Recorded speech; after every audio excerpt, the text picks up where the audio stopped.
taaluma. Mnaenda kuweka dogo janja. Yaani mnatuwekea watu kwa sababu ana miemko. Hii serikali mtaididimiza sana. Jamani, mtoke. Haya maneno nayasema ili yawaumize, yawe uchungu ili mtoke. Nilikuwa nimeongea na muda ule, narudia tena kama dakika 2. Tutokeni kwa sababu hii hapa. Tunachukua mapesa mengi, tunaweka mkataba wa miaka 30, alafu hatujui hela zinaenda wapi. Watanzania sasa shtukeni. Leo ameingia mkataba wa miaka 30, wamebeba bandari. Nakumbukaga na miaka 2 3 Kikwete aliingiaga siri mkataba gani miaka 100. Hebu fikirieni, mtu unaweka miaka 100 wakati wewe una miaka 70. Naingia mkataba wa miaka 30. Hebu fikirieni, akifa yani sinuuzeme. Alafu pesa zinaenda. Pesa ndio mtaona mapesa yako kwa kina Abduli wanayachezea, Angela Kizinga wananunua magari yaliyokuwa naonyesha Mage Kimambi. Kwa sababu nini? Nyie mmeshakaa na utindio wa ubongo, kwa sababu mmeshaona CCM tuna amani, hatupigwi, hatufi. Wenzenu wana mabilioni, wametengeneza ma-apartment Sweden. Mmekaa. Tutoke kwa sababu ninawaambia haya ili ya waume. Nasema hivyo kwa sababu gani? Kama kuna mtu yuko Kikombe hapa,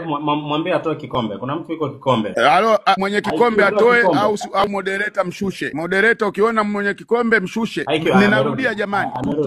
Amerudi. Tutokeni kwa sababu hii hapa. Hizo pesa wanazokuja wanawekeza kwenye madini manini. Kwa nini tusiwe tunawapa masharti? Angalieni kama nchi kama Angola imetengenezwa kwa muda mfupi kwa sababu ya kuwapa masharti wawekezaji. Wawekezaji wakija kutoa hayo matrilioni ya pesa. Kwa nini tusiwaambie hata watutengenezee Dar es Salaam pale tram, watu wao wanasafiri bila bugza? Zile njia zinazotuama maji tunawapa wale wanaoweka mikataba. Baba tutengenezee barabara. Haya maji hataki yaone. Wao wataleta wakandarasi wenyewe. Sio sisi eti mkandarasi analetwa mtoto wa baba mdogo linaweka tu masimenti linayojua yenyewe mradi tu baada ya miaka 5 tena mbomoe.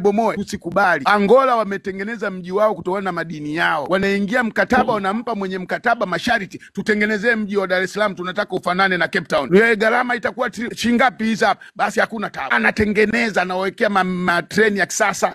Hapo maana yake nini? Tunakula wote. Yaani hapo maana yake tunakula wote. Ndio maana hiyo. Na maana mimi nitakaa kwenye treni ambayo sijawahi kuipanda. Angalieni mlivyo mapumbavu wa Tanzania. Eti mnaenda kupiga picha na treni ya kutoka Dodoma kwenda, mnapiga nayo picha kwa sababu ya kwamba ni ujinga.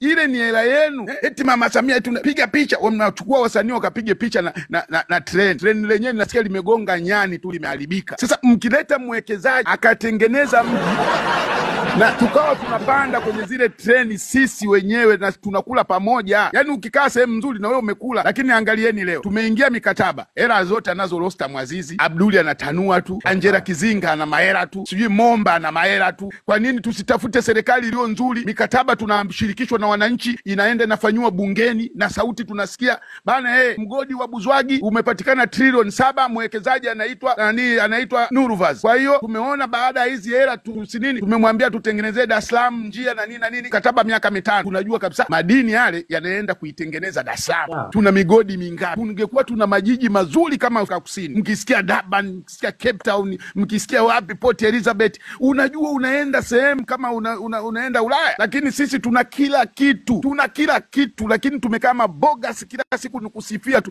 Kuna mingine inakuja hapa inaandika eti wewe unaoongea Suruwe mstari wa mbele. Sikiliza wewe unayesema hivyo. Ukombozi wa nchi zote za Kiafrika wote walikuwa nje, walikimbia kwa sababu ya ukiritimba wa kama ya Samuya. Angalieni wakina Samora Machel walienda Msumbiji, walitoka. Wakina Museveni hao mnaowaona wametoka, wamekuja Bongo, wamejificha kumkimbia Idi Amin. Wakina Kagame wamemkimbia Birimana, wakina Thabo Mbeki na Mandela wote walikuwepo hapa. Morogoro, nendeni mkaangalie historia ya Morogoro. Afrika Kusini wamekaa pale mpaka wengine wamezaa. Kwa mfano kuna huyu DJ mnamuonaga, mnamsikiaga, anajua DJ Diringa. Yule ni Msouth Africa waliozaliwa pale Morogoro. Kwa sababu nini? Walikimbia, alafu walikarudi wakachukua nchi. Umeona? Huyu hapa rais wa Kongo amekulia hapa ninapokaa mimi. Ameenda amebeba nchi, saizi ni rais. Kwa sababu wataumizwa. Sasa amekuja polepole. Polepole amerudi, mmemfanya nini? Hata mimi nikarudi. Sisi mtafika mtaanza kunigawana mnichome mishikaki. Polepole yuko wapi? Kwa hiyo kukeni nyewe mnao kuja kuongea hapa. Nendeni msome nchi za Sadiki waliozikomboa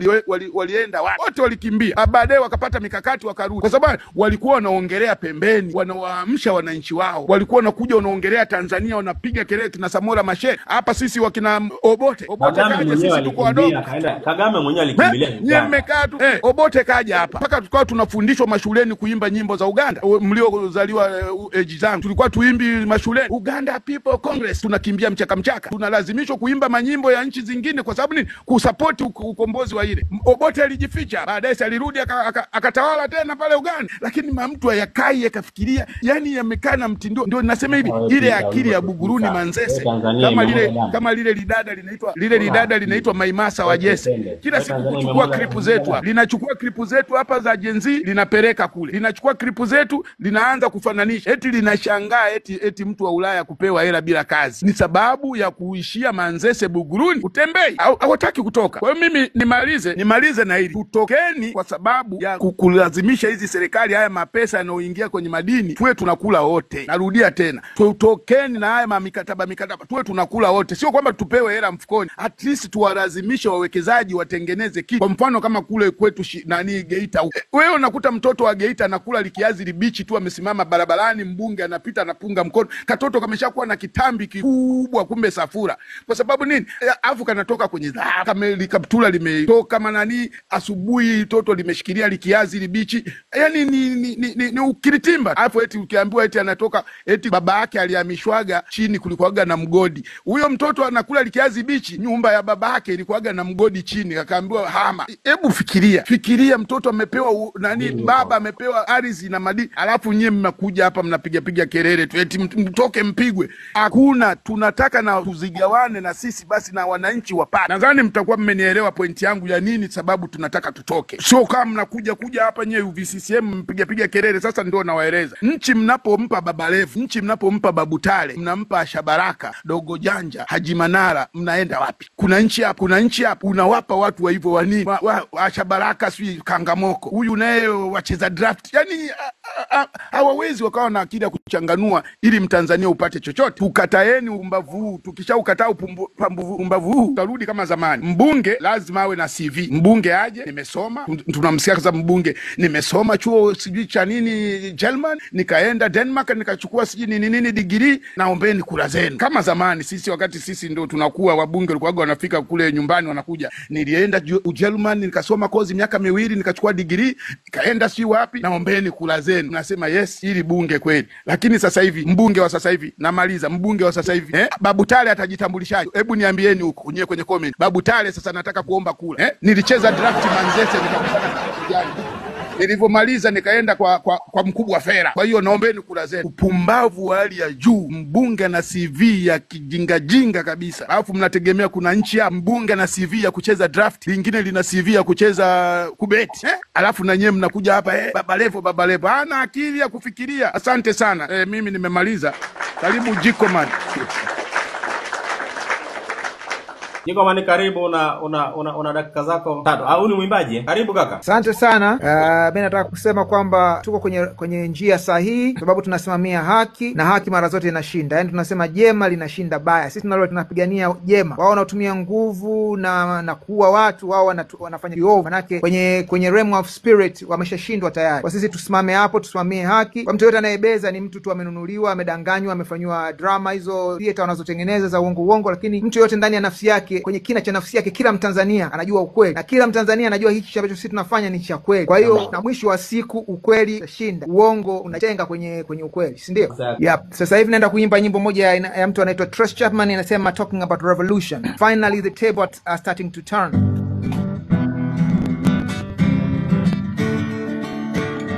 Don't you know, talking about a revolution, it sounds like a whisper.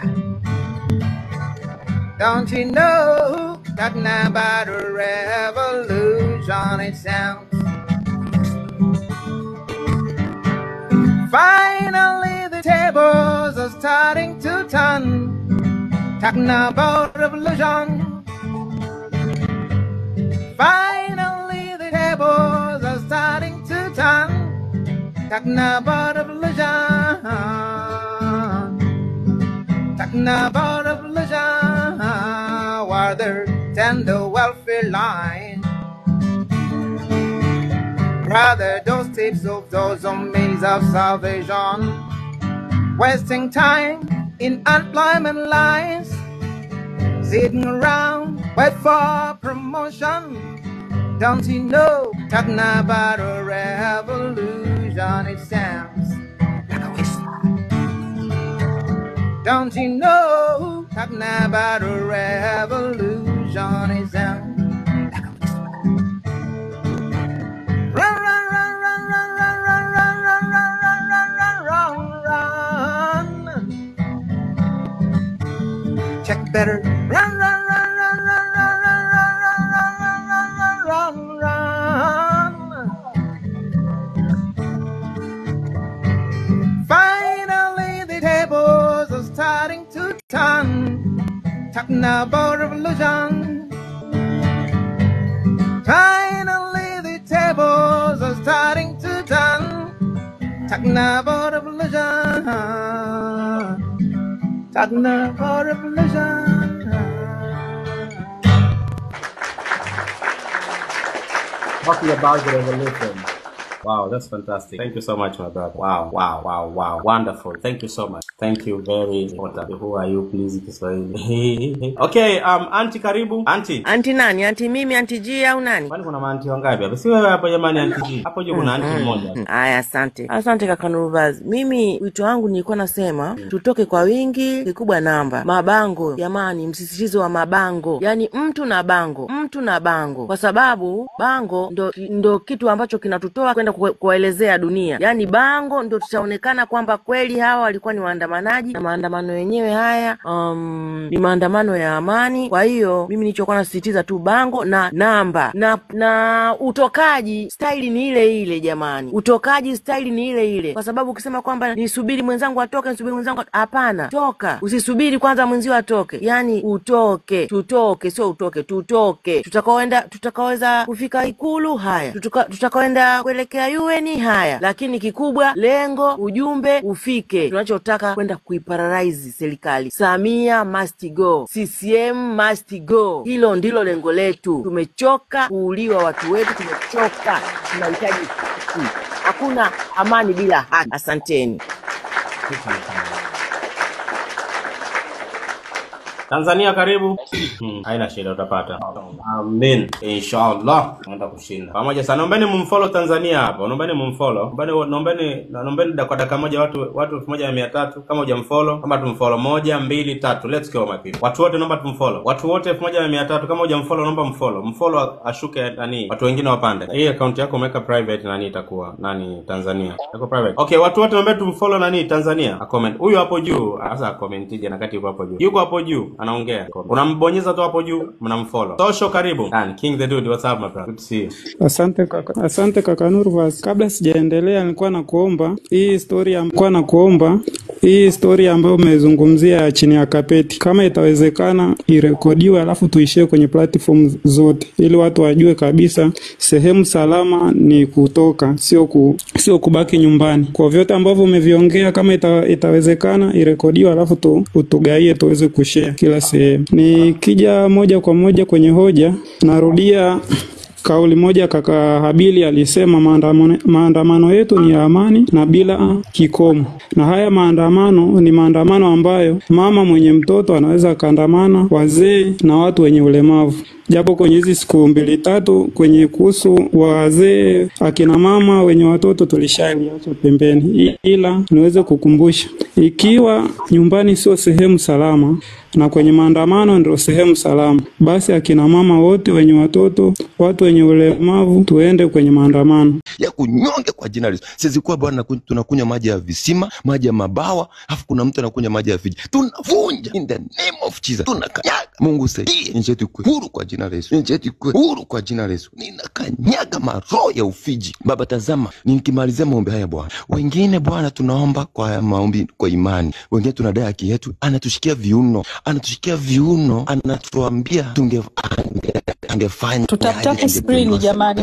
Mkiona hivyo maroho ya viuno ninavunja kwa damu ya Yesu. Maroho ya viuno ninavunja kwa jina la Yesu. Ninavunja maroho ya viuno. Yashindwe. Amen. Asanteni ndugu zangu, nimefollow ndugu zangu.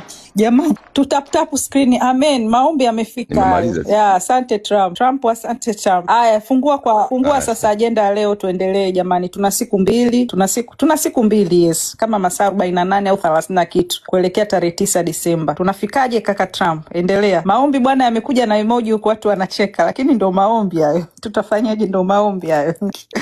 Aya, tuendelee kaka Trump. Wengine tutaptapu screen wakati tunamsikiliza. Ni kweli ndugu zangu. Ni kweli, na naomba nisungumze kwa uchache jamani. Toka asubuhi tumekuwa hapa kwenye mijadala tukieleza maeneo sehemu mbalimbali. Nadhani hayo pia atasungumzwa. Lakini mimi kwa mpango wangu jamani, tutoke tarehe 9. Mimi naomba kwanza tarehe 9 tutoke. Tutoke kabisa tarehe 9 kwa sababu kwa nini tunatoka? Tutoke kwa sababu ya kuiokoa nchi yetu. Mimi nimeomba sikiza. Hayo maombi mimi nimeomba ni kwa sababu Mungu ameshafanya kazi. Mungu ametenda kazi ndugu zangu. Mimi naomba niamini Mungu ametenda kazi. Hata labda hata tarehe 9 utakuta Samia ameisha tia amri na amekimbia, amekaa ndege. Kwa sababu mimi jana nimeota kwa maisha yangu sijaota ndoto kama ile dada Zawadi. Niliota ndoto kwamba mwanamke amekaa ndege alafu anafanya tu Samia. Kwa hivyo naamini kwamba Samia anapotea Tanzania. Anaiacha Tanzania na anaiacha Tanzania ikiwa huru. Kwa hivyo ndugu zangu, ninaombeni watu wa mikoani, naombeni watu wa jiji, tutoke tarehe 9 kwa ujasiri. Tutoke tarehe 9 kwa ujasiri na tusikubali mtu wetu yoyote atekwe ama kamatwe na mtu. Tushirikiane. Alafu pia Zawadi kwa nafasi hii naomba tuwe na umoja. Sisi ni ndugu. Ninaombeni hata ninachoomba ni kwamba tunapoenda kuanza level hii na roho ya mafarikano tunaikataa katika jina la Yesu. Tunaikataa roho ya mafarikano. Mungu tuende kwa amani. Tuende hivyo tu kwa amani. Yaani kusitokee roho yote ambayo inajiinua. Usitokee. Tusikubali mtu kupanda hapa juu aje kutupea hofu. Hatutaki hofu. We are not here for hofu. Hatutaki hofu. Hatupendi kupewa roho za wasiwasi na mashaka. Hatutaki mashaka hapa. Nchi tunashinda. Tanzania tunakuwa huru kutoka kwenye mikono ya mkoloni mweusi. Samia tunakuja tarehe 9. Na mimi nawaambia kweli kwamba tumeshinda ndugu zangu, kwa sababu ninapomalizia ni kwamba maana watu wanakuja hapa kina Maria Suluga wanakuja hapa. Tunapomalizia ni hivi, mimi ninapomalizia Zawadi. Sasa hivi mimi nimepata taarifa mahoteli makubwa pale Mgumu Serengeti yamefungwa. Watalii wote wamekaa ndege wamekimbia nchi. Watalii wamekimbia. Ina maana kwa Kiingereza kwamba tumeparalyze. Tumeshinda ndugu zangu kwa kishindo kikubwa, kwa sababu hakuna hela inaingia. Shemeji yangu amenipigia simu anaanza kulalamika. Shemeji, watalii hakuna hela shemeji jamani. Nikamwambia hiyo ndio tulikuwa tunataka, kwa sababu tunataka tu paralyze psychologically. Inaitwa psychologically tuna paralyze. Jamani, hata Simba zimepigwa picha sana na wazungu. Hivi ngoja nikuulize Zawadi, unafikiri wale wazungu ambao wanakuja wanachukua na wakiwa na kamera wanachukua picha, unajua ndio wanauza shilingi ngapi pale Marekani? Unajua ndio wanauza shilingi ngapi? Hizo hela sisi ambazo zinafaa tusaidia sisi, unakuta picha zinachukuliwa, video zimechukuliwa. Hakuna kitu ambacho hata sekta utalii inasaidia nchini Tanzania. Hakuna kitu jamani. Shemeji jamani, mimi nikamwambia mimi usinisumbue. Mimi shemeji yangu nilikuwa nataka hivyo tu paralyze hata mahoteli. Tu paralyze watalii wamerudi wamekaa ndege. Hakuna. Shemeji yangu sasa hivi nikamwambia shemeji, ni wakati uolewe. Shemeji, ni wakati uolewe, kwa sababu sasa kazi imeisha. Olewa upate mume akutunze. Olewa. Sasa mimi ninachojua ni kwamba tumeshinda ndugu zangu. Tumeshinda kwa kishindo. Mimi na mimi tumeshinda, na tusikuwe na wasiwasi na tusiwe na mashaka. Tutoke tarehe 9. Na taarifa nyingine ndugu zangu ni kwamba dada Zawadi alikuwepo pale kwa live yangu juzi. Kuna vijana wananunuliwa waje kuangamiza watu kwenye majumba. Hilo ni taarifa ambayo ipo wazi. Waje kuangamiza watu kwenye majumba, alafu polisi watoe taarifa kwamba ni waandamanaji walijikata makundi mawili kwa sababu unaona, kwa sababu hawatakuwa na nguvu ya kupiga watu risasi. Polisi hawatapiga mtu risasi. Polisi wameishiwa power. Polisi wameshaishiwa nguvu. Wanajitengenezea makundi kuvamia majumba ya watu. Utakayekuwa uko salama ni yule ambaye utatoka nje ufuatane na sisi kwenye maandamano. Wale wako baki kwenye nyumba. Ukibaki nyumbani, mimi naongea kwa lugha, naongea kwa Kiswahili cha Kikuria. Ukibaki nyumbani mura. Ukibaki nyumbani mura. Shauri yako. Utakayofanywa na wao jamaa, kwa sababu ni watu wana upwiru, ni watu wana hamu ya mapenzi, ni watu ambao mishahara yao hawana uwezo wa kumuona mwanamke, hawana uwezo, hawana chochote. Toka tarehe 9. Usibaki nyumbani, kwa sababu wana mpango wa kuharibu nyumba za watu na kubaka wanawake. Hao ni polisi. Tutoke tarehe 9 tupiganie nchi. Mimi sitaki niongee mengi. Jamani, mengi ni sumu. Nafasi hii mimi nataka nifungue uwanja. Mimi dada Zawadi nimezungumza na ndo zangu zipo pale. Mimi niseme hivi. Wanaume msikubali kutekwa. Hatutaki utekaji. Tunakataa utekaji Tanzania. Hilo ni swali namba moja. Hatutakuwa tunatekwa, tunabakwa. Mimi ni bakwa. Mimi nikasema hivi, polisi akijaribu kunibaka, mimi nakwambia sitakula chakula siku 5. Sili chakula siku 4. Wakijaribu kunibaka mimi ni kuachilia bonge. Ninaachilia ninamwachilia bonge la bomu, ninamwachilia bonge la bomu, akifika nyumbani anajutia kwa nini alizaliwa. Jamani, tutoke tarehe 9, tutoke tarehe 9, tutoke tarehe 9 kwa kishindo. Tusikubali kunyanyaswa, yani tusikubali kubakwa wanaume, tusikubali upumbavu. Ndugu zangu, asanteni sana, Mungu abariki sana, sisi ni washindi. Mungu bariki Tanzania, Mungu bariki Tanganyika. Asanteni sana. Ni munifollow ndugu zangu, kesho ninge live, munifollow. Dada Zawadi endelea, mimi nishamaliza ndo zangu. Mura tutoke Mura. Asante sana kaka Trump, asante. Naona kaka Sama ameanza kufungua mic hapo. Jamani, tumfollow. Kuna huyu National Backup naye, wote ni wanapandisha live. Kuna Trump anapandisha live.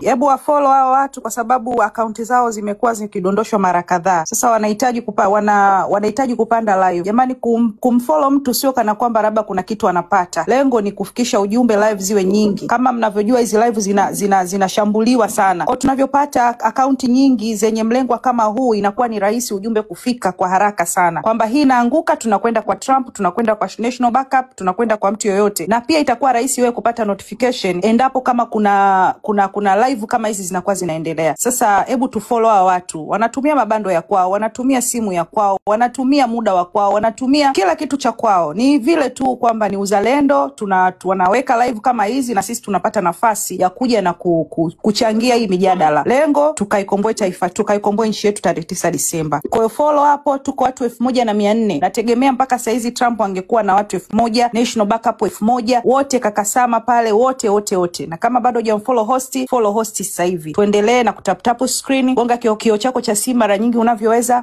live ipande. Na wengine hapa tuendelee kuweka kopa sehemu ya comments kwa ajili ya kuprotect live yetu. Upande wa kulia pale kuna sehemu ya kuna mshale.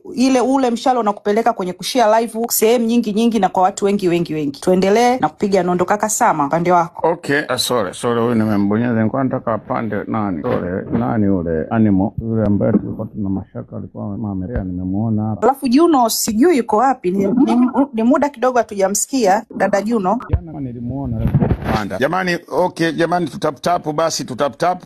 Nadhani siku zimeisha. Leo ni tarehe ngapi? Leo si 7, si ndio? Leo nadhani tarehe 7. Au tarehe no. Leo tarehe 7. 6. Leo ni muona dada Maria hapa nimpandisha. Okay, ameshapanda. Okay. Leo tarehe 6 au 7 leo. Nani ana tarehe 6 leo tarehe 6 tulotangulia tayari ni. Kwa hiyo zimebaki siku 3. Mwanzo nilikuwa na ile chuma konki, mmeniblock mpaka nimekuja na hii Scorpion nimetoa kunichaji. Moderator, acheni kublock watu, siku zimekwisha. Tumeshasema sana. Nimekuja na ile account, hii simu iko chaji. Mmeniblock, nilikuwa nimepiga nasikiliza dua tena nimekasirika, nimetolewa kipindi cha maombi. Hakuna block ya Scorpion huko. Hakuna block kabisa. Sio Scorpion, nilikuwa na konki na account nyingine. Ndio maana nimekuja na hii Scorpion nimetoa chaji. Alafu kuhusu Enimo kapanda. Jamani, Enimo ni kijana anajua alipo. Ngojeni basi sasa. Akasema ngoja nikujibu kuhusu Enimo. Subiri basi. Ngoja kujibu kuhusu Enimo. Dakika moja. Sasa tena. Hata hiyo account unaizungumzia ya konki pia haipo huko. Haipo kabisa kwenye blog. Hebu kwanza utaratibu ili uende vizuri. Na watu unakuwa mna wote watu wa serikalini wanasikiliza, wakuu wa majeshi wanasikiliza hii live. Kwa hiyo tunapokuwa sisi wenyewe ambao tunataka kupigania jambo fulani, tunaanza mambo kama haya. Ndio maana unaona mimi nakuaga mkali. Kwa sababu nini? Kurekebisha mjadala ukae vizuri. Tunasikilizwa na watu wengi. Kwa hiyo tuna mpango ili tupate kitu kizuri. Hebu tuendeni kwa vizuri. Hapa moderator nadhani ni Zawadi na Saudi. Mimi sidhani kama nimeshagusa leo upande wa moderator. Sasa sijui kama mliliona jina la huyu geni mkaliblock. Basi nani One Love, ingia kwenye nani yako, tafuta hilo jina analolisema Scorpion, liangalie. Utaona aliyemblock ni nani. Ukija hapa unaweza kutuambia, itakuonyesha.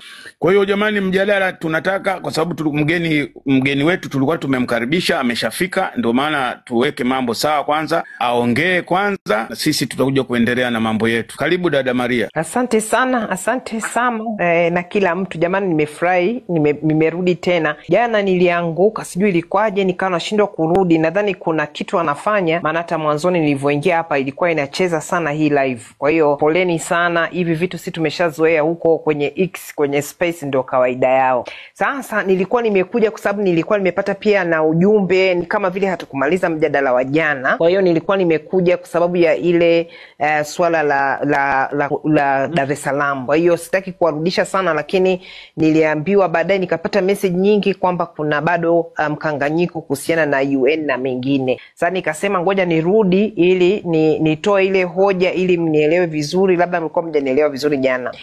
Ni kwamba Umoja wa Mataifa UN wao kwa jinsi ambavyo wana operate ni kwamba wameshapewa zile, kama mlikuwa mnaona, zile security alert na vitu kama hivyo. Kwa hiyo sasa hivi hakuna mtu pale ofisini. Kwa hiyo kama kulikuwa na haja yoyote ya kwenda, kama ilikuwa ni kukabidhi labda statement, kama ambavyo nakumbuka awali Habila alikuwa amesema, ile ilikuwa lazima iende kwa utaratibu wa kwenda kutoa hiyo barua na labda kukutana na mwakilishi na kadhalika. Sasa hiyo issue kwa sababu ya hizi security alert na nini haikufanyika. Ina maana gani? Kuanzia tarehe 5 wengi hawa ambao ni UN staff wameshaambiwa wabaki majumbani mpaka tarehe 10 na kuendelea na waangalie hali. Kwa hiyo kwanza kabisa, yani hiyo ni kwa uhakika hapo UN hakuna watu. Namba 2, kulikuwa na hoja nililetewa pia inbox kuhusiana na kwamba kuna usalama. Sasa labda tu ili muelewe, usalama ambao upo pale UN ni kwa ajili ya wale ambao wako ndani ya jengo. Whether mnasema mnaenda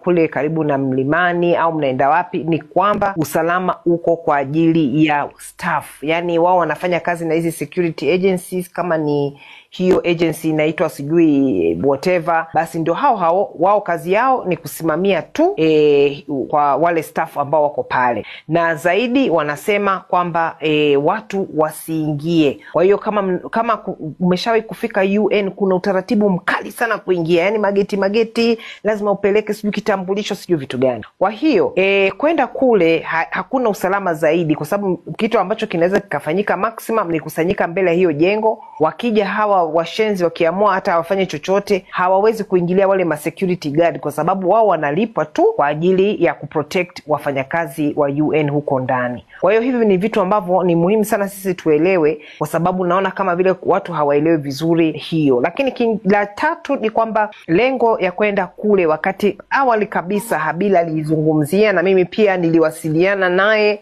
na aliniuliza kuhusiana na hilo swala na kwamba tuendeje, ni kwamba watu wa UN walikuwa tayari wapokee kama kungekuwa na jambo ambalo labda inahitajika UN ifanye. Sasa kumbukeni, UN wameshatoa tamko, wameshasisitiza tena, kama mmeona wametoa mpaka video wakisema kwamba lazima polisi na serikali iruhusu watu andamane kwa amani. Hiyo imetosha. Yani sasa tunaenda kutafuta UN. Kwani tunataka UN ndio ije imtoe Samia Suluhu? Haiwezekani. Kwa hiyo sisi sasa hivi tunaichukulia kwamba UN haina kitu cha fanya. Kama mnataka kuifanya kwamba UN ni sehemu labda watu ambao wanatokea direction fulani ndio wakutane waende, sio idea mbaya, lakini isiwe kwamba mtu atoke upande wa pili avuke Selenda aende all the way labda kule mlimani kwa ajili ya UN. Hapana. Na kwa nini nasema? Sasa ndio nimekuja kuwapa hiyo taarifa ambayo sasa imetoka. Hawa ndugu zetu wameshaona kwamba swala hili la kutumia force, yani wakati wa maandamano, inaweza ikawaletea shida. Kwa hiyo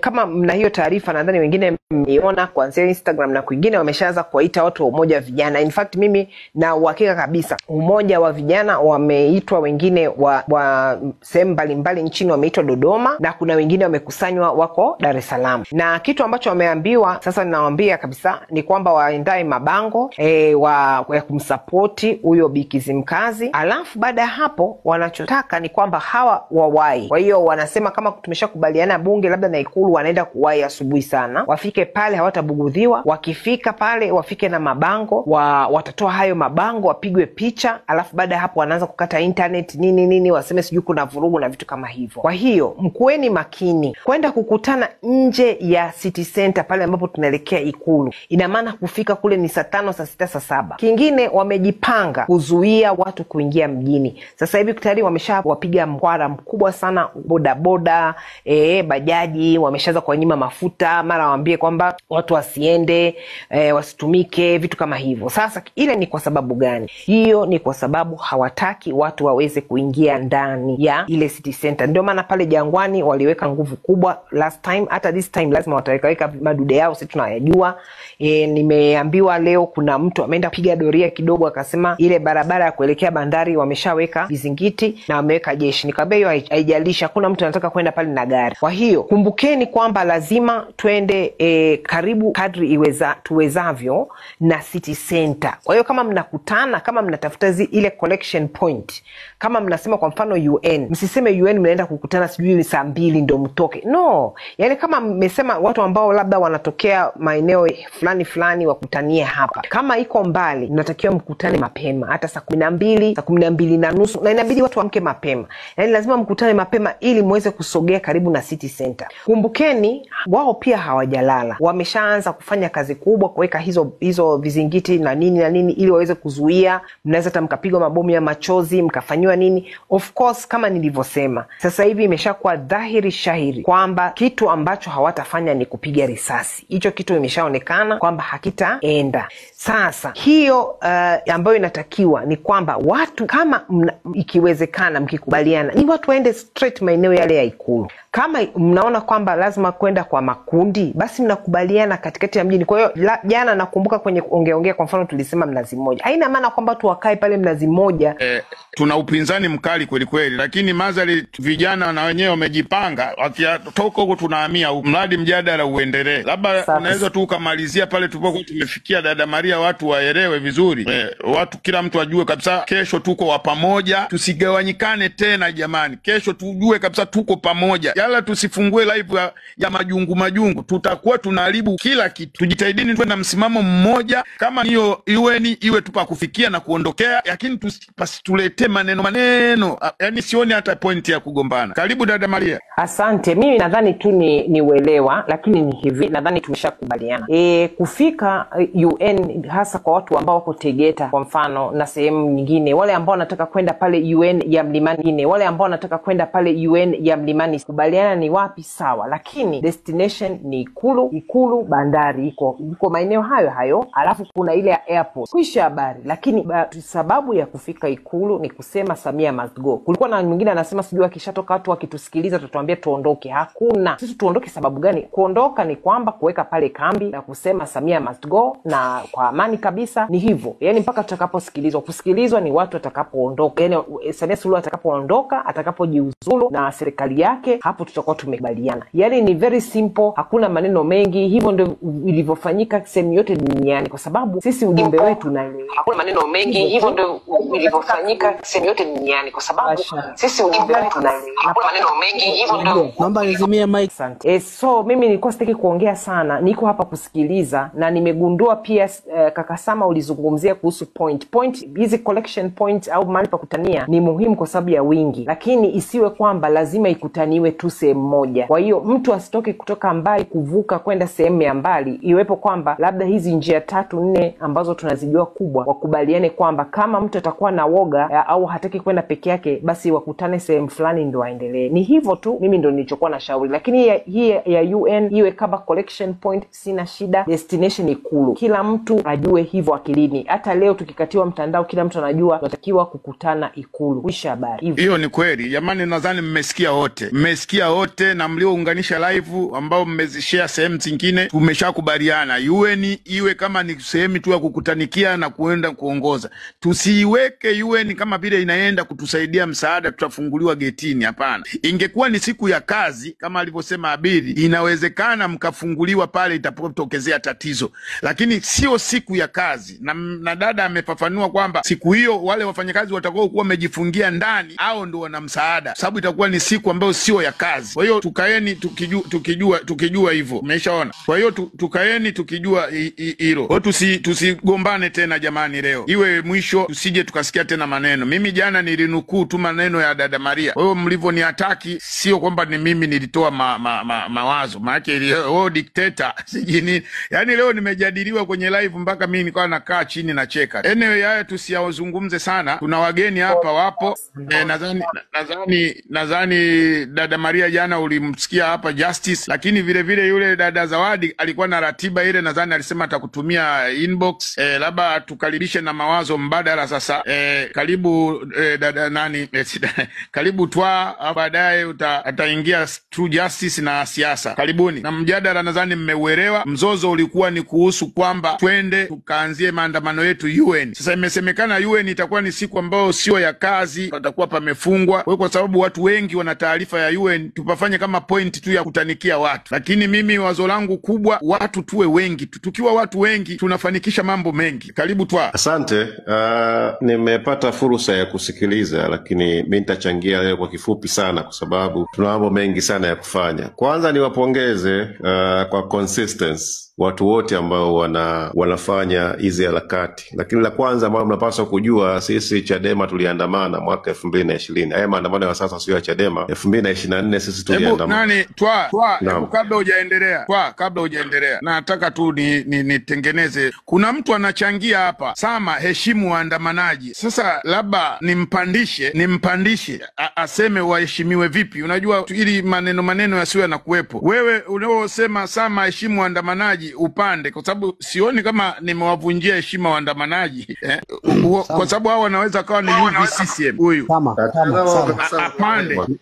Nikwambie jambo moja tu, yani kuna msemo aliwahi kusema Albert Einstein, ukiwa na safari, ukitaka kufika safari yako mapema, usimtupie mawe kila mbwa anayekubwekea. Wewe na mara 10 ungeendelea. Tuna kundi la watu wengi hao, huwezi kuwa control wote. Okay, basi endelea Twa, ngoja nifanye vitu vyangu. Endelea Twa. Asante. Nilikuwa nawakumbusha tu, sisi mwaka 2024 tuliandamana tukapeleka madai yetu UN. Madai yote ambayo tunayadai kwa sasa 2024, sisi kama chama tulikuwa tuna maandamano yetu, lakini tuliungwa mkono na wananchi wengi pia. Tulifika ofisi za UN pale karibia na Mlimani City, madai yote ambayo yanadaiwa hivi sasa tulishayawasilisha UN kwa bahasha kabisa kubwa, madai yote ya kutaka tume huru ya uchaguzi, katiba mpya. Kwa hiyo UN wanayo hayo madai, na kwa kumbukumbu zangu sidhani kama walishawahi kuyajibu. Kwa hiyo kwa kuwa wanaunga mkono na wanakemea ule ugaidi ambao umetokea Tanzania uliofanywa na serikali, inatosha. Lakini sisi kama nchi inabidi tu focus kipi ambacho kinaweza ikatupatia Tanzania ambayo tunaitaka. Kitu pekee ambacho kinaweza kikatupatia Tanzania tunayoitaka ni kufika bungeni, kufika Ikulu. Basi hakuna, sidhani kama kuna jambo lingine ambalo tunatakiwa kufanya. Kwa hiyo nakubaliana na mawazo hayo. Wazo la kwenda UN lilikuwa ni zuri, lakini nakubaliana na wazo kwa mkoa wa Dar es Salaam tunaweza tukafocus sehemu ya kutania ni wapi, kwa sababu Dar es Salaam inajulikana, barabara za kuingia mjini Dar es Salaam ni chache sana. Kwa hiyo kwanza tunahitaji nguvu ya pamoja, lakini pia ukishaandamana Kimara, ukishaandamana Vingunguti, lakini pia ukiandamana kuelekea mjini, automatic tu haina sababu yoyote ya kufika bandarini utaiblock, kwa sababu kama wafanya biashara hawafungui maduka Kariakoo, Kimara, magari makubwa ya kuchukua mizigo yaingie mjini, bandarini haina sababu ya kwenda, kwa sababu automatic bandari haiwezi kufanya kazi. Tarehe 20, tarehe 9 automatic watu hawezi kuja nchini, kwa sababu mataifa mbalimbali yameshatoa barua na kutoa onyo watu wake wasisafiri. Kwa hiyo automatic airport kutakuwa hakuna watu ambao wanasafiri kuingia nchini na kuondoka nchini, kwa sababu nchi mbalimbali zimeshakataza watu wake tarehe 9 wasisafiri. Kwa hiyo automatic airport itakuwa haina watu. Kwa hiyo tukifocus tukajua nini tunafanya, tunaweza tukaisaidia nchi yetu bila kugawa nguvu, kwa sababu tunahitaji nguvu ya pamoja. Tutapokutana wote kwa pamoja, kutanisha makundi yote yaliyotoka Mbagala, yaliyotoka Kimara, yametoka Tegeta, wote wakiingia mjini, basi shughuli yetu kwa mkoa wa Dar es Salaam itakuwa nyepesi. Kwa mikoa mingine pia watafanya hivyo hivyo, wakishaingia mjini watu wa kutosha, hakuna shughuli yoyote ambayo itaendelea. Kwa hiyo hatuwezi tukaenda kila sehemu, kwa sababu automatic ukishajaza watu akishaingia mjini wa kutosha, barabara za Dar es Salaam ukishajaza watu Kariakoo, ukafunga ile Kamata, ukafunga hapa chini kama unaelekea bandari, ukifunga hapa Faya, ukafunga huku Salenda, mji haufanyi kazi. Sasa haina sababu ya kufika kila sehemu. Sisi focus yetu kama ni kwenda Ikulu, kumalizana, kuikomboa nchi yetu, tufike, kwa sababu maandamano yetu ni ya amani, hatutapiga mtu, hatutaumiza mtu. Cha msingi ujumbe wetu ufike, kile ambacho tunakidai, mataifa yote, vyombo vya habari siku hiyo vichukue, kila kitu kitakuwa iko sawa. Lakini wakumbushe waandamanaji, msisahau simu zenu kuzijaza charge. Kila tukio kama ambavyo tumefanya tarehe 29, kila tukio litakayotokea, rekodi na simu yako, rusha kwenye mtandao wa kijamii kama kuna internet, apartment, hakikisha unahifadhi vizuri kabisa, tutaacha tukio la aina yoyote ile. Na niwakumbushe tu ndugu zangu wa jeshi la polisi, maandamano hayo ni ya amani sana. Tunaandamana kwa sababu ya nchi yetu, tunaandamana kwa sababu ya familia zenu. Nyie jeshi la polisi hamna maisha, wake zenu na watoto wenu tunaishi nao vikoba. Nyie mnakopa kausha damu, ndugu zangu polisi, mnakopa vikoba, mna madeni, mshahara wenu hautoboi mwezi, lakini sasa hivi mnakaa kuua ndugu zetu, kutumia risasi kwa sababu ya kuwapigania watu waliopo madarakani. Mbunge, fikiria, mbunge analipwa milioni 18. Wewe polisi unalipwa 500,000 kwa mwezi. Unapigaje wananchi wanaopigania maisha yako? Siku ya tarehe 9, acheni Watanzania waandamane kwa amani, wafikishe ujumbe wao kwenye taifa lao la Tanzania. Baada ya hapo tutapata nchi ambayo wewe polisi, mtoto wako atasoma shule nzuri pamoja na mbunge wa Jamhuri ya Muungano wa Tanzania. Haiwezekani mtoto wa polisi akasoma Sante Kayumba, ukakaa kwenye nyumba mbaya, kota za polisi, lakini mbunge akapanga kwenye apartment, akajenga nyumba nzuri, akaendesha V8, ukamlinda kwa gharama hiyo. Haiwezekani. Acheni Watanzania siku ya tarehe 9 wanaipambania nchi yao, wanapambana dhidi ya kulinda rasilimali na kuwapigania muwe mna mishahara mizuri. Titi, yes, kwa maswali pamoja na ufafanuzi mzuri. Yeah. Okay, tunaendelea jamani. Pamoja na haya mawazo yanayotoka, lakini najua direction iko pale pale. Tujaribu kufanya strategies hizo ambazo tunazisema. Unless nimesikia kuna mtu alisema kwamba, sijajua, lakini ilikuwa kwenye comment kwamba anadai kwamba wale watu wa bunge kule waliokuepo pia dada Maria walikubaliana kwamba hiyo issue watu wa bunge kule waliokuepo itakuwa huko UN, unaona. Kwa hiyo nafikiri hilo tukiwa tunaendelea nalo linabaki pale pale. Okay, yes. Kuhusiana na vurugu, tunatakiwa tujitahidi sana sisi, ila mimi kusema ukweli sina mashaka sana na waandamanaji kuhusiana na swala la vurugu. Maswala yangu makubwa sana kwenye swala la vurugu zitaanzishwa na polisi au watu ambao maandamano haya wanayaona ni hatari kwao. Lakini kwa upande wa waandamanaji, na of course polisi wakishaanzisha hizo vurugu alafu zikaweza kufanikiwa, of course kutakuwa kuna uhalifu. Na ndio maana sisi wenyewe, mimi nilikuwa naongea kabisa kwamba tunawapa onyo sana polisi, kwa sababu unajua kuna watu wengine tukiongea hivi wanaona kama tunafanya makosa. Kuonya ni kataza, kuzuia kabla kitu hakijafanyika, onyo. Kwa hiyo sasa isije ikaonekana kwamba make kuna mtu mwingine anaweza kuanza ile, wewe kama nani, mimi kama Mtanzania na wewe pia ambaye uko hapo una uwezo wa kutoa onyo. Polisi ni vyombo vyetu vile. Hakuna polisi kama hakuna raia, si ndio? Ina maana kwamba yani hata kama duniani kungekuwa hakuna uhalifu, tuchukulia labda Tanzania nzima uhalifu ungekuwa haupo kabisa, yani kwamba nchi iko safi, kila mtu ameridhika na nini, kwa hiyo hatuna zile shida, bado stili polisi wangekuepo. Polisi wanakuepo kwa sababu ya raia. Polisi anakuepo kwa ajili ya kuweza kusimamia sheria, na polisi akisimamia sheria maana yake ni kwamba anatekeleza ile jukumu lake la usalama wa raia pamoja na mali zake. Lakini kwa siku za hizi karibuni tumeona, sisi wenyewe ni mashahidi, tunaona jinsi gani matukio yanayofanywa na polisi ya kuwapiga watu, kuwatweza watu, kuwapoteza watu, kuwateka watu. Kwa hiyo ni vitu ambavyo kikawaida hatuwezi kuongea lugha nzuri sana kuhusu wao, unaona. Okay, anyway, lakini swala endapo litatokea vurugu, jamani, mimi na ile kitu inaitwa counter attack. Lakini kusema ukweli, kwa hii confusion iliyotokea leo, naomba pia bado nibaki, kwa sababu nilikuwa nimeahidi kabisa kwamba bwana, kuna mbinu ambayo sisi kama waandamanaji tunaweza tukaitumia pale tutakapokuwa tunashambuliwa either na polisi au na mtu mwingine yoyote yule, au watu wengine ambao wanaweza kupandikizwa wasitusumbue sana, au tunaweza tukawakamata, kwa sababu ili watushambulie ni lazima ili wafanye fujo ni lazima waje wajichanganye na sisi. Watu ambao tunatakiwa tuwafikirie sana kwamba fujo zao zinaweza zikatu interrupt ni polisi, kwa sababu wana vifaa ambavyo wao vinaweza vikashambulia kwa mbali. Kama ni mabomu, polisi asogei hapo kwa kupiga bomu la machozi. Polisi anakupiga bomu la machozi at least akiwa kuanzia mita 30 na kuendelea, unaona. Na hata kutumia silaha pia za moto huwa nafanya hivi. Kwa hiyo mimi hoja yangu inatakiwa ijikite hapo kwenye usalama wetu dhidi sana ya polisi. Sasa kwa swala ambalo hii confusion iliyotokea hapa kidogo imenishtua, kwa sababu kama huo uelekeo haitojulikana vizuri ni wapi, sababu ikiwa kwamba ni uelekeo wa Ikulu, utakuwa tunahitaji mbinu nyingine mbadala ambayo inaweza ikatusema kwamba tunakuwa safe. Ni tofauti na hizi njia nyingine, kwa sababu ukiangalia uelekeo wa UN na uelekeo mwelekeo wa Ikulu ni vitu, yani ni vitu viwili tofauti. Kwa mfano, mtu anayetokea Kinondoni ili aelekee UN ataanza kurudi nyuma na sio kwenda mbele, lakini mtu ambaye anatokea tuseme labda Ubungo anataka kwenda UN, yeye njia yake itakuwa moja.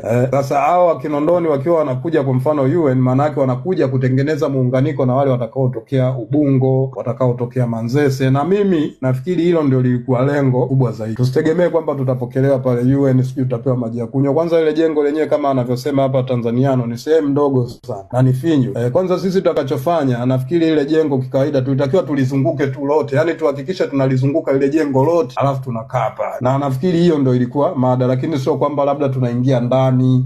Kwa mazingira ya pale ni finyu sana. Okay ndugu zangu, kwa hiyo mimi nashukuru, nafikiri tunaweza tukaendelea. Naona kuna watu hapa wamekuja ambao tunaweza pia kukaribisha.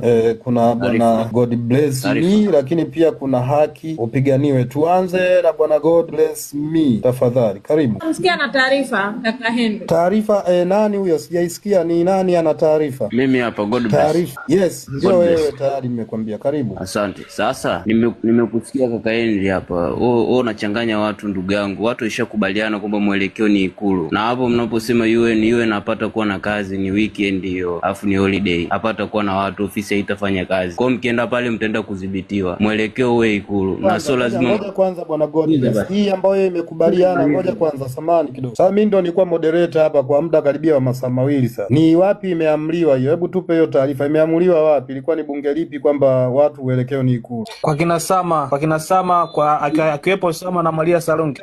Tulikuwa watu zaidi ya 2200, tulikuwa watu zaidi ya 2800 kwenye leo kubaliana Ikulu.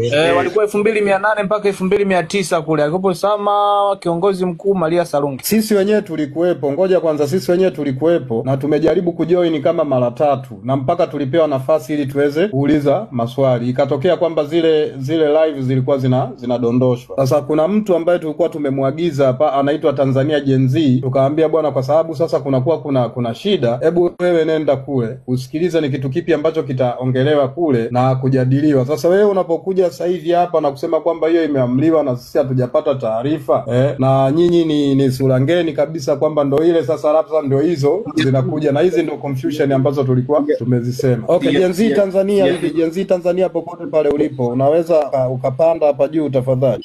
Kama unasikia Henry. Yes. God bless.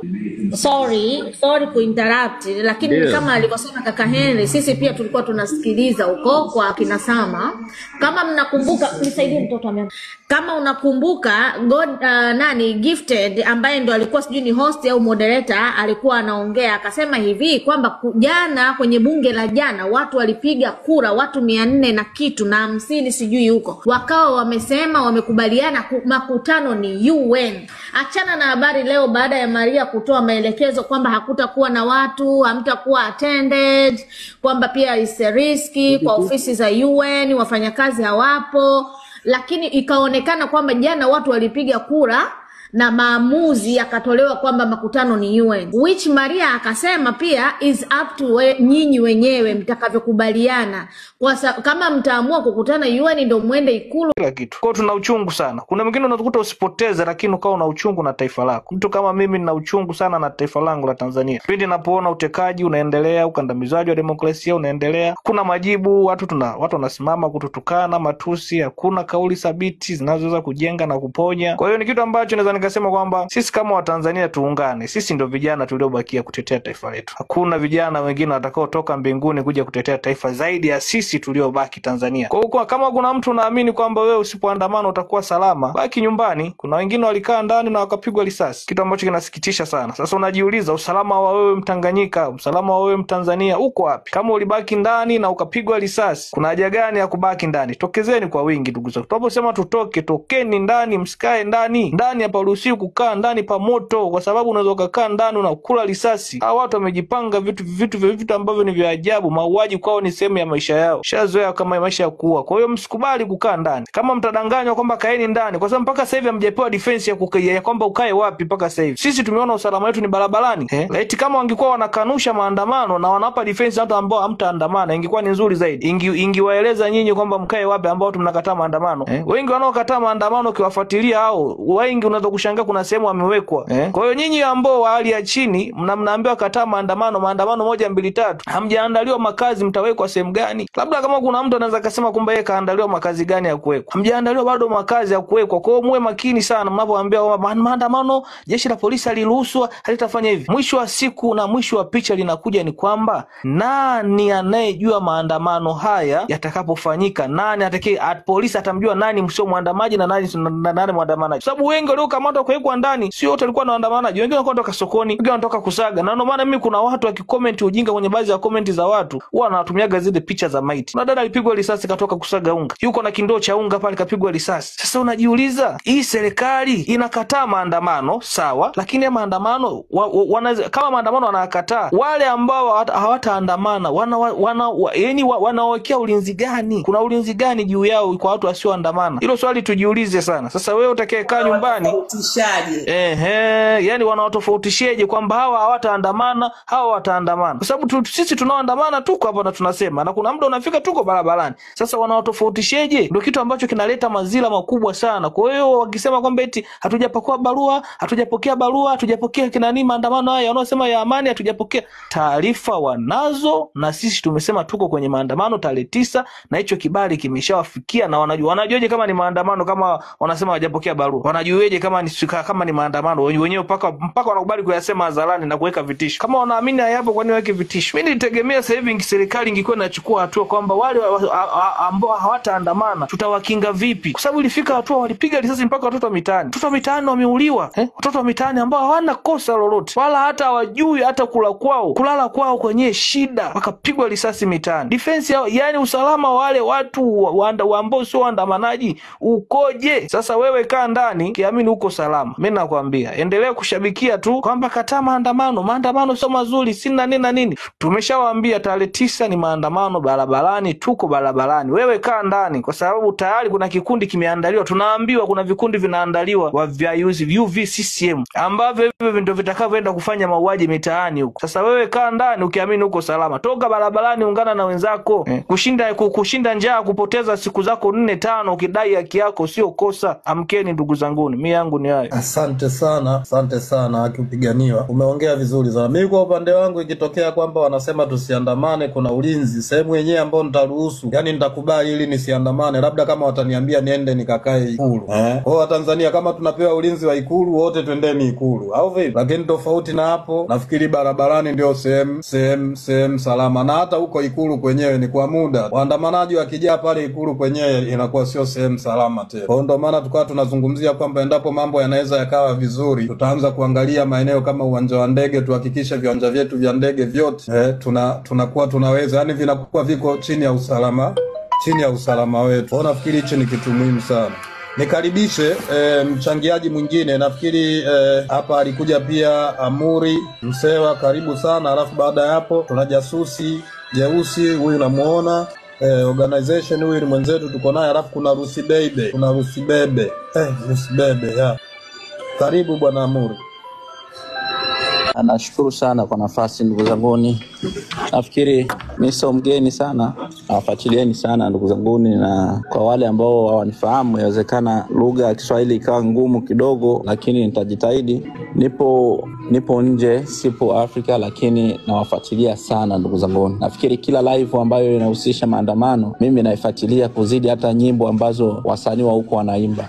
Kikubwa niwaambie kwamba ushindi tayari mnao, na pia ukizingatia sasa hivi East Africa, nyinyi Tanzania ni kama role model, tunaangalieni nyie.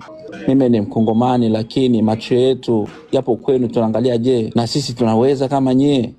Na kwa nafasi ambayo sasa hivi mmefikia ndugu zanguni, sio ya kukata tamaa, sio ya kuanza kurumbana, kwa sababu sasa hivi mna nafasi nzuri. Yani nikiangalia maongezi yenu kabisa, yani mshapenya, mpo sehemu nzuri sana. Tutoeni uoga.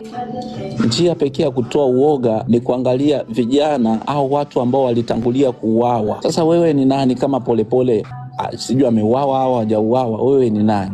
Wewe ni nani kama walimuua Magufuli? Wewe ni nani? Kwa ukiangalia watu ambao walitanguliwa kuuawa mbele yako, hata huo uoga sidhani kama unaweza kawa na uoga wa kutoka na kuandamana kwa ajili ya maisha yako. Sisi Wakongomani vita ndo vya kwetu kabisa, yani sisi na hii wenyewe ni wahanga wa matatizo hayo ya kiuchumi na mambo mengine ya hivyo, ya uonevu, mambo mengi.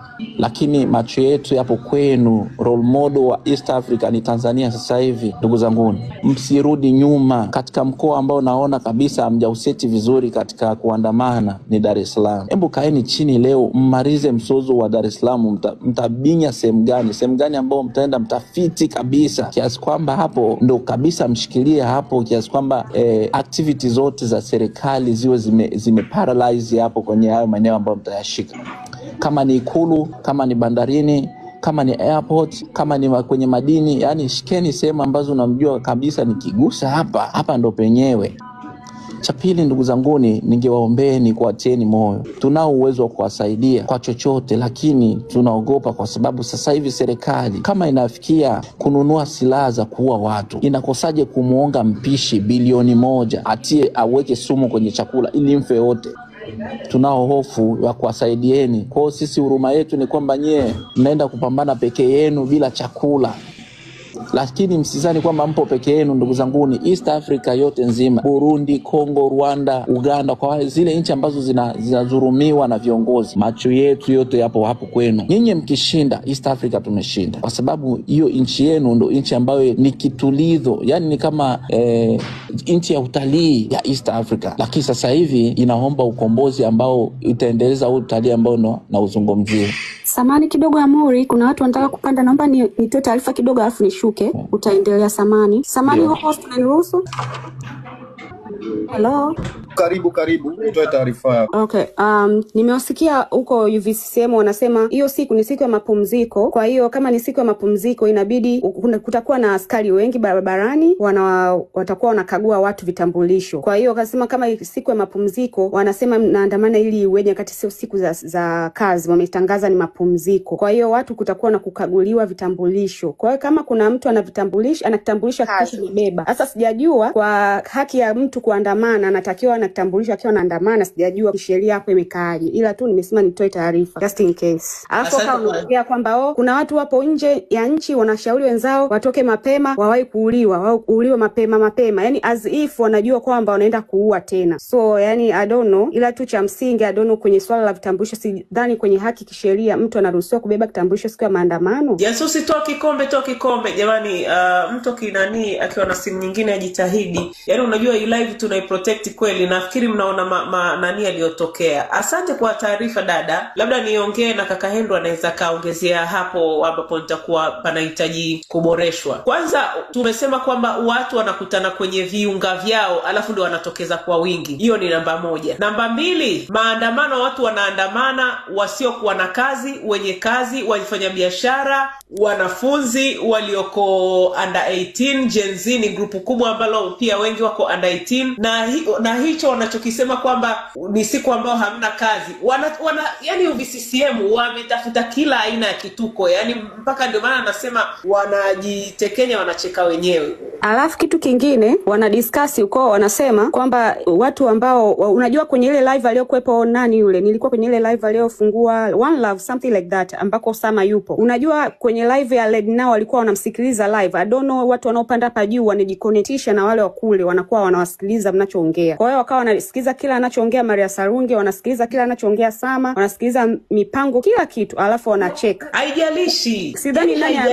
Sidhani kama sisi wenyewe humu tunaweza tukasalitiana na watu wanaopanda juu. Sidhani kama ni watu ambao wapo upande wetu. Sio kila mtu anayepanda hapa ana nia njema. Muangalie watu wa kuwapandisha kukaa muda mrefu washushwe. Wanajiunganisha na live za kule. Yeye akija akileta idea nzuri, sisi hatuna shida. Ashuke, yani maana yangu ataongea vizuri ili mumuache ili aweze kuwaconnectisha kule. Ila mtu ni vizuri akiongea kimaliza ashuke. Kwa mfano mimi hapa nimemaliza naomba kushuka. That's kwa usalama, kwa sababu wanafurahia, wanasema sasa hivi wamejigawa, wanagombana wenyewe kwa wenyewe, ndio vizuri. Yani hapo sisi strategy yetu imewin. Tunaonyesha kabisa ni jinsi gani mission yao imefeli. So ni vizuri. Ndio hichi nilichokuwa nawaambia watu. Tufike tuongee lugha moja, tufike consensus, kwa sababu moja ya silaha ambao wameitumia ni mimi kumjibu Henry vibaya, ni mimi kumjibu Lioness vibaya, ni mimi kumjibu hivi vibaya. Lakini ukae ukijua pia watu katika kutengeneza mahali kuna vitu ambavyo unakuta hawajakaa sawa alafu wanakaa sawa. Hiyo ni mosi. Lakini pili, sisi ukitaka kujua, angalia jinsi ambavyo hatujalipwa shilingi, hatujalipwa chochote, hata hatujalipwa hata pipi, lakini tumekaa katika umoja huu. Wao wamelipwa ndio wamekaa. Sasa kipi ambacho kina nguvu? Kipi ambacho kina mlengo wa Mungu? That is number 1. Lakini namba 2 ambalo unalisema, hamna kitu kitakachozuia maandamano. Atakayezomea, atakayeshangilia, atakayetupa sifa, atakayetudharau, maandamano yatakuwa yako pale pale. Yani hilo tuwapaswa tulijue hilo hapo. Yapo pale pale. Strategies zipo, mtu hawezi akawa sasa group la watu wako almost 3,000. Unasearch vitambulisho vingapi? Alafu kitu kingine, huyu kuna mtu ana comment hapa, kuna watu wanaenda kusema, wanaingia kwa live wanaenda kusema no, mimi nilikuwa kwa Ledna nasikia live ya Sama akiongea kwa Ledna kule, wenyewe wamekaa unasikiliza. Alafu baadaye anacheka na sisi tunawasikiliza. Sasa hebu niambie how important tulivyo. Yaani mtu mnaacha kupanga mipango yenu na sikiliza ndani za wengine. Kwa hiyo mtu ukipanda hapa juu ongea, ukimaliza shuka. Samani dada. Mimi naomba kushuka. Samani Miami anaongea kidogo, taarifa kidogo. Natakiwa tujue kitu kimoja. Haya mambo ya kuleta uchonganishi ili kututenganisha yalikuwepo hata tarehe 29 haya. Sawa. Wakati tunajiandaa walikuwa wanatokea watu kama hawa. Ukisoma sana komenti zao ukawasikiliza, yani inakuwa kama vile wanachanganya vichwa. Hawatakiwi kusikilizwa. Sisi tuendelee na misheni yetu. Kwa sababu tukiangalia kipindi kile walikuwa wanakusanya mikutano mingi, wanabeba watu, wanashangilia, wanakejeli, hawakujua kwamba tarehe 29 watu wangetoka. Kwa hiyo sisi msimamo wetu ni mmoja. Waje na kejeli, waweke mipango yao, watake vitambulisho. Ninaamini Watanzania wengi, vijana wengi, jenzi wanavyo vitambulisho. Hicho kisitupe wasiwasi. Wanasema haya, sisi tuko barabarani. Lengo letu ni sisi kuingia pale kwenye tulipokutana, tunapopanga kukutana hapo kwa wingi. Haya mambo yapo tu. Siogope wala. Wale taarifa hizi sio Kaka Henry, alafu ngoja nimalize nitakuachia. Alafu ngojeni niwaambieni kitu. Hamna nguvu kubwa wanayotumia hao CCM mtandao kuaminikisha hawa UVCCM vidogo kwamba kwa wao kuwa protect wao watalipwa vishilingi 5,500 vimilioni 3 na vitu vingine vinavyofanana na hivyo. Wao wamewekwa ni kama mtu amemaliza kula anatupa makombo ili akae salama. Anatupa makombo ili akae salama. Sasa katika strategy zote wanazozifanya, kwanza mimi kuna kitu nilicheka nilivyosikia kwamba watawahi kufika, sijui watafika na mabango pale ili wachukuliwe taarifa za habari alafu zirushwe duniani ya kwamba wamemsupport fulani, maana mimi kusitaki kumpa heshima ya mzazi wakati haifai. Alafu itakuwa imeisha, wengine mnaokuja mnafanya fujo. Dunia nzima inajua watu wako against naye. Leo hii itokee kikundi cha watu wachache waseme tunamkubali taarifa ya habari ishe. Wakati maandamano yameambiwa ni ya kudumu. Inajulikana ya kwamba maandamano ni ya kudumu. Kwa hiyo wao wakiwahi, waende tu wakafagie njia. Waende na ila zao wakafagie njia. Wao sio wamesema watawahi. Waende wakafagie njia. Lakini haya maandamano ni ya kudumu. Mtu leo hii polisi anaweza kukukuta akakwambia maandamano yameisha. Sinani imeshaisha huko, maandamano yameisha. Hamna kitu cha namna hiyo. Hamna strategy watapanga itafanikiwa. Walilipa wasanii millions of money. Waliwalipa na kuwalipa na mpaka leo wasanii wamefikia mahali wanajuta kwa yale walioyafanya. Kwa hiyo tuna uhakika hata UVCCM watajuta the same ile wasanii yaliyowakuta. Waache wafanye, lakini nguvu ya watu ni nguvu sahihi. Karibu mwingine anataka kuongea. Nashukuru sana. Jamani nipo na zote hizi nilikuwa nazisikia. Okay, wote tumeongea vizuri, lakini mimi nitaka niweke sawa hii issue ya kusema tunarekodiana nini. Sisi tusijali, wanarekodi sana. Na ndio maana hapa katikati kuna kauli nilizitoa, nikawa nawaambia jamani, mimi naona kidogo kama kuna halifu. Yaani kuna kitu nilikuwa kama sielewi. Nafikiri ilikuwa yani kama kuna hisi. Kaka Henry, samahani kidogo na kukatisha hapa. Jamani kuna kitu nimetumiwa hapa, yani kama inaitwa manage poll.